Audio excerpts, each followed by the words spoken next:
সর্বপ্রথম তাকে জ্ঞান দান করেছিলেন। সুবহানাল্লাহ। আল্লাহ পাক কোরআনের মধ্যে কোথাও বলেন নাই যে আমি বুদ্ধি দিছি। আল্লাহ পাক বলেছেন ওয়া আল্লামা আদামাল আসমাআ কুল্লাহা, আমি আদমকে সমস্ত জিনিসের জ্ঞান দিয়েছি, নামগুলা শিখাইছি। সুবহানাল্লাহ। ওয়ালাকাদ আতাইনা লুকমানাল হিকমা, আমি লোকমানকে জ্ঞান দান করেছি। ওয়ালাকাদ আতাইনা দাউদা ওয়া সুলাইমানা ইলমা, আমি দাউদ আর সুলাইমানকে কি দিছি? বুদ্ধি দিছি। কি দিছি? জ্ঞান দান করেছি।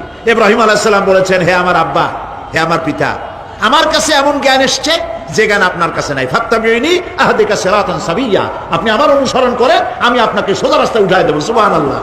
আমার কাছে এমন ইলম আসছে। কোরআনে কারীমে আল্লাহ রাব্বুল আলামিন বুদ্ধি শেখো, আল্লাহর কাছে বুদ্ধি কামনা করো, এটা তিনি এক জায়গাও বলেন নাই। বলেছেন আমার কাছে দোয়া চাও, রব্বি জিদনি ইলমা। পড়েন।